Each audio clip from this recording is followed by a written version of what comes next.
Real treat today. We're joined by Mina Kimes, ESPN's NFL analyst. You can catch her every single day on NFL Live at 4 o'clock. Mina, thank you so much for doing this. We really appreciate this.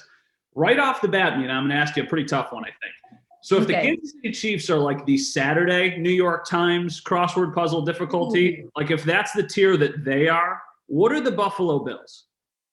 Definitely a Friday. This time of year, I go through teams' depth charts ahead of the draft asking, what are the holes they need to fix? What do they have to address?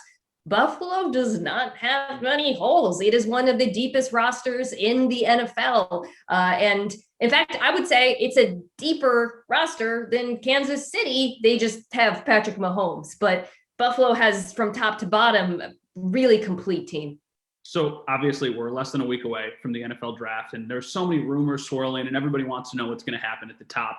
At least from my perspective, it looks like we know what's going to happen. 1, we know what's going to happen. 2, 3, I think is a question mark. How do you feel about that? Do you agree with that? Do you think that there really is, that's kind of when the draft starts, or do you think they are going to just take Mac Jones and be done with it? I think they're going to take Mac Jones because that's what our reporters say. It would not be my choice at quarterback. I've said that. Although I do like Mac Jones as a player and think he's a first round talent, just speaking to kind of the amount of draft capital given up and also some of the upside I think you'd get with the other 2 players who would still be available, Trey Lance and Justin Fields. That would be my preference, but the tea leaves suggest it's Mac, and I'm gonna read the tea leaves. As we always should. You got to listen to the reporters. They're the ones who are, making sure they're checking in on that every single day. So as you've done your research, as you've talked to all the different people that you know in the industry and whatnot, as a whole, what do you think of this draft? Do you think this is a deep draft? Do you think there's any positions that stand out that maybe we'll remember this draft by? That's a great question. I think it's an incredible quarterback draft. I mentioned Mac Jones. I don't think he's not my pick of 3, but he's a very good quarterback. The fact that there are 5 incredible talents at that position is tremendous. And I think there's a good chance that several of them go on to have strong NFL careers. I think there's a lot of good wide receivers and cornerbacks in this draft. I think D-line is a little bit thinner. O-line it's an interesting mix. I would say it's a little bit lopsided with the tackles in the beginning. But actually, back to D-line, that's a little more complicated than that. Defensive tackle is pretty thin. Edge is fascinating, and this is pertinent to Buffalo because obviously I think that's an area, well, not obviously, I think that's an area that the team might address for depth. There's a lot of talent, but there's not a lot of proven production amongst that top tier of edge rushers. There's a lot of untapped potential, and so I think it's very difficult to decide or to rank them because we don't really know what the edge rushers in this class will become. Yeah, a couple of people have kind of said, like, listen, there's no Chase Young, there's no top-end talent, which doesn't give it kind of the same gusto that it might have in years past. But when you're in the 30 spot like the Bills are, there are a lot of different intriguing options. Another intriguing option is at running back. And this is controversial up here in Buffalo, especially because of your buddy Marcel. He's been swinging the Travis Etienne gavel, it seems like, for 3 months now. Do you think it would be a mistake for the Bills to draft a running back at 30? It would not be my choice, and I love Marcel. But in my opinion, that is not great value for the position and also, frankly, for the player. Etienne is really good, but I think there's probably 4 or 5 backs where you could get similar value potentially. I really love, for example, I love Javonte Williams at UNC, who's going to be available in the next round. But I just think, go back to last year, the Chiefs, when they took Clyde Edwards-Helaire, everyone said, well, I don't usually take in running backs, but the Chiefs are running back away. Flash forward to the Super Bowl and the playoffs, and candidly, I think the Chiefs would have been better served by taking an offensive lineman or an edge rusher. And we see this year after year. It doesn't mean a running back isn't a valuable contributor to a very good team like Kansas City or Buffalo. It just means that sort of pick can better be allocated elsewhere. That's how I feel. I don't think you're far off. I'm on the same team there.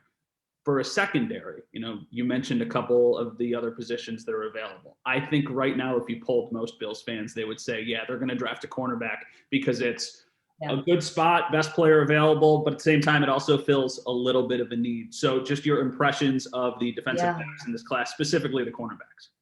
There's a lot of really great corners in this class. Like I said, it's quite deep. And I also think that top tier, yes, your Patrick Surtains, JC Horns are at the top, but there's still like probably 5 or 6 guys that I think are first round talents. And one of them will likely be available at 30. I love Greg Newsome out of Northwestern, just an incredible zone back, super fluid, fast, good at reading, the quarterback, and very reactive, just super smart at the position. I think he would be a great pick for Buffalo if he's available there, for example.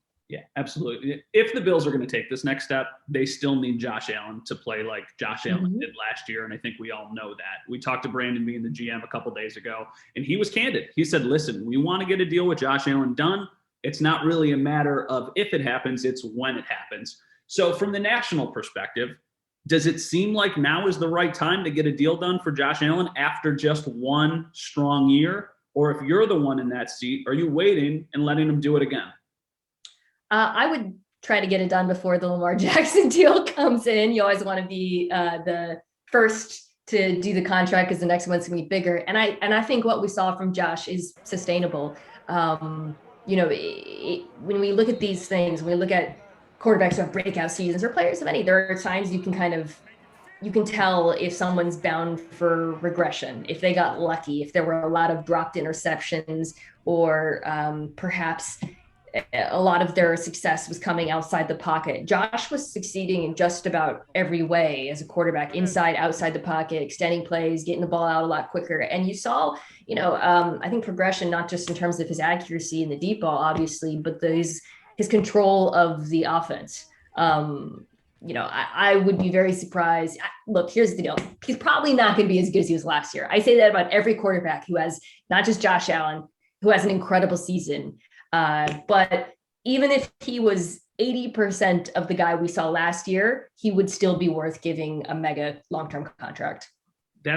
It feels like, at least here, like, listen, 100%, 80% Josh Allen, but a defense that's a little bit better, because that's what we were all expecting last year. The defense was not as good as we were anticipating, but Josh Allen was a freak of nature, so it kind of balanced itself out. And then, Mina, this is like my last real question for you. If you were going to do a watercolor of any Buffalo Bills player, who would it be and why? I've done a Josh Allen one for a friend, a Bills fan, my friend Aaron. How about Stephon Diggs making like a spectacular catch? Yeah, he's pretty good at that. Are the Seahawks ever going to fix the offensive line? They worked on it a little bit this offseason, so we'll see how it goes. Trade for Gabe Jackson. Yeah, absolutely. All right. Well, thank you so much for doing this. I know NFL Live is going to be down in Cleveland for the draft. So thank you for your input and enjoy the draft. Thanks for the time. Thanks for having me.